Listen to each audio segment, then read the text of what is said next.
Halo Sobat Gecko, kembali lagi bersama saya Gecko Enigma Legend. Oke Sobat Gecko, untuk kali ini saya akan sharing tentang bagaimana telur gecko itu yang baik dan yang kurang bagus ya. Karena ketika gecko bertelur, tidak semua telur yang dihasilkan oleh gecko itu bagus ya. Bisa jadi telur itu tidak ada embrionya, atau telurnya tidak berbentuk bagus ya secara visualnya. Ya, ini adalah contoh beberapa telur yang bagus. Telur yang bagus akan menghasilkan anakan gecko yang bagus pula. Ya, ini contohnya ya.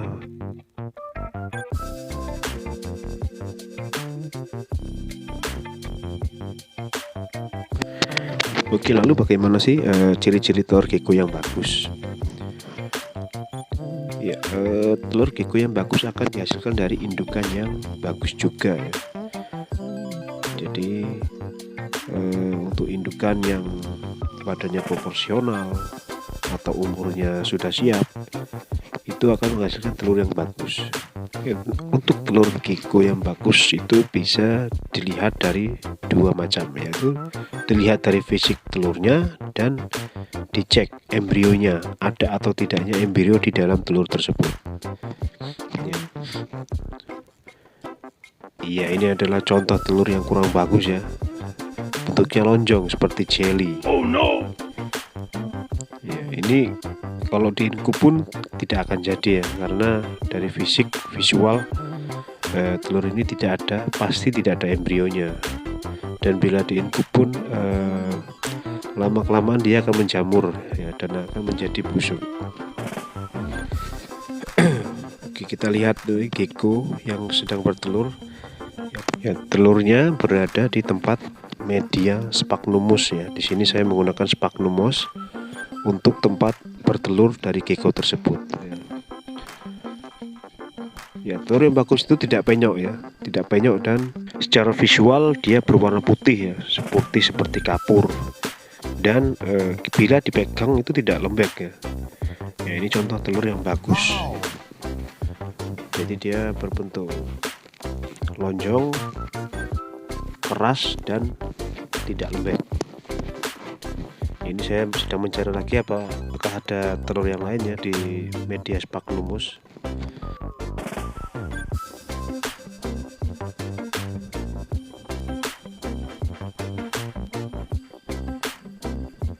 Yang bila visual dari telur itu seperti ini, kemungkinan 90% akan menjadi anakan gecko ya yang bagus.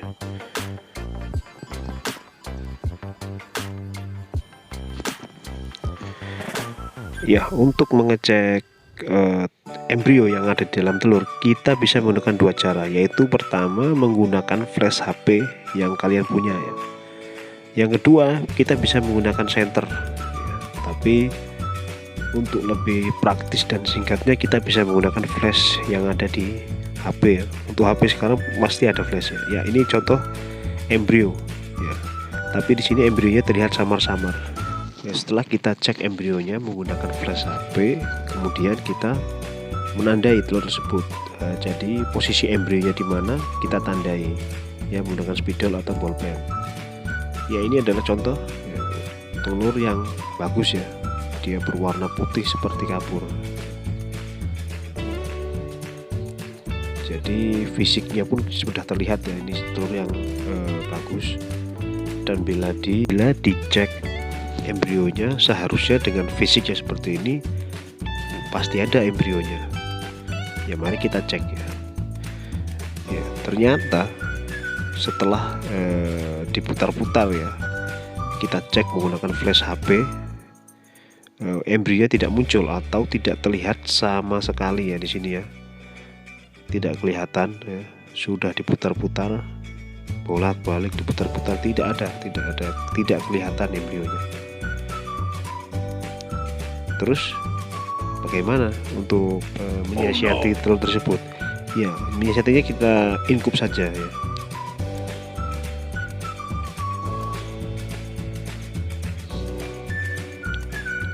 Ya, ini adalah contoh telur yang ada embrionya ya.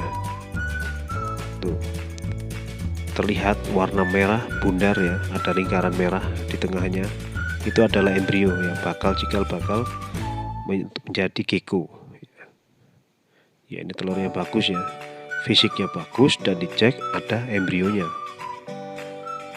ya, karena tidak semua telur yang fisiknya bagus ketika dicek ada embrionya. Apa saja yang menyebabkan telur gecko menjadi infertil? Infertil atau kata lain tidak ada embrionya di dalamnya. Ya, pertama adalah gecko baru pertama kali bertelur ya. Kebanyakan di farm saya gecko yang pertama kali bertelur, ya tidak semua, kemungkinan hanya 20% ya, dari indukan yang ada di farm akan mengalami infertil. Infertil yaitu tidak ada embrio di dalam telurnya. Lalu yang kedua adalah berat gecko tidak proporsional atau ideal. Ya, kita bisa lihat gecko di sini beratnya hanya 27 gram ya. Ini sebenarnya tidak proporsional dan tidak disarankan untuk dikawinkan. Tetapi apakah boleh untuk gecko yang dengan berat seperti ini ya, dikawinkan? Ya, itu bisa ya, bisa dikawinkan, cuma nanti hasilnya akan 50-50, dalam artian bisa telurnya itu bagus dan bisa tidak bagus ya. Ini beratnya hanya 33 ya, ini padahal gendong-gendong, dia ada telurnya di dalam badannya, tapi beratnya hanya 33 ya. Jadi di sini saya gambling ya, antara jadi atau tidak telurnya itu ya, apa kata nantilah kita bisa cek. Tapi kebanyakan memang 50-50, telur itu bisa bagus dan bisa juga tidak bagus karena beratnya sangat tidak proporsional ya di sini. Ya, hanya 33 gram saja. Ya, ini untuk mobnya itu Tramper Enigma ya. Oh iya, lalu berapa sih berat gecko yang ideal atau proporsional untuk bisa dikawinkan agar menghasilkan ya, telur yang bagus dan ada embrionya? Ya, untuk gecko indukan yang saya biasa kawinkan dengan berat proporsional atau ideal yaitu berkisar antara 65 gram ya, 65 gram ke atas itu sudah sangat bagus untuk dikawinkan ya. Kita bisa lihat di sini gecko ini ya badannya sangat proporsional ya, gemuk, berbadan besar ya. Ya, dan juga gecko ini menggendong telur ya. Ya, bisa kita cek di sini. Jadi badannya itu ya, bila kita lihat ya sangat proporsional di sini. Ya, ini geckonya menggendong telur ya. Ya, ketika kita cek ada 2 telur di situ. Ya, yang ketiga itu adalah gecko jantan masih terlalu muda untuk dikawinkan. Ya, masalah yang saya alami ketika saya mengawinkan gecko, ketika si indukan betina menghasilkan telur yang infertil atau telur yang lembek, itu karena jantannya baru pertama kali kawin ya. Ya, ini juga contoh jantan yang baru pertama kali kawin ya. Ketika jantan baru pertama kali kawin kebanyakan ya, tidak semua, menyebabkan telur itu menjadi infertil atau lembek ya. Ya, mungkin karena spermanya belum matang ya. Karena kebanyakan gecko yang baru pertama kali kawin itu masih saya coba usia 8 bulan. Jadi saya coba-coba. Tapi ketika si jantan berusia setahun, telur akan ya kebanyakan akan ya, bagus ya secara embrio dan secara fisik dari telur tersebut.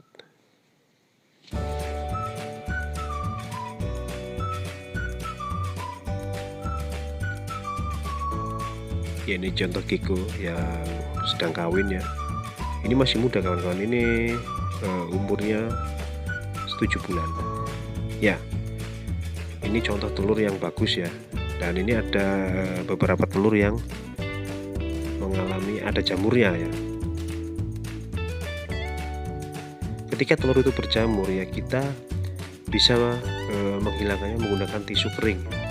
Jadi jamur yang ada di telur itu kita elap saja ya, jangan didiamkan. Kalau didiamkan lama-lama telur itu menjadi ya busuk ya.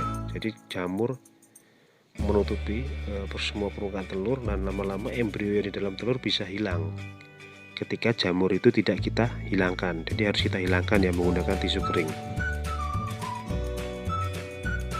Ya, ini contoh telur yang ada jamurnya ya, masih sedikit tapi lumayan menutupi setengah dari telur tersebut. Jadi harus kita lap menggunakan tisu kering ya, seperti ini, pelan-pelan saja ya, jangan terlalu ditekan ketika memegang telur ya. Dan tisu kering yang bersih ya, jangan menggunakan tisu bekas ya. Seperti itu. Bila sudah, lalu kita letakkan lagi. Beberapa hari lagi kita pantau. Ya, ini adalah contoh fisik telur gecko yang kurang bagus. Ini dikarenakan telat mengangkat dari media sphagnum atau karena media sphagnumnya sudah kering ya. Jadi ketika kita telat mengangkat telurnya, jadi akan seperti ini ya, kempot, tidak bundar ya, atau tidak presisi secara visualnya. Ini seperti ini. Tapi kita inkup saja dan lama-lama dia akan berbentuk seperti telur normal pada umumnya.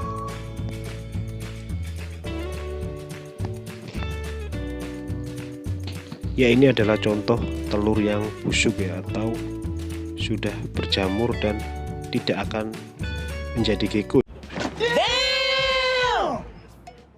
ya, karena di sini telurnya sudah sangat tidak normal ya secara visual ya, sudah busuk. Karena ini dikarenakan tidak ada embrio di dalamnya ya. Jadi dari awal tidak ada embrio, tapi tetap saya inkup ya, karena telur yang tidak ada embrionya terkadang muncul ya embrio. Tetapi di sini sudah saya inkup berminggu-minggu, tidak muncul juga embrionya. Jadi yang terjadi akan seperti ini ya. Jadi secara visual dia kempot atau ya tidak bundar ya, kering ya, dan berjamur ya. Ya, oke sobat gecko, sampai di sini saja penjelasan saya. See you the next video.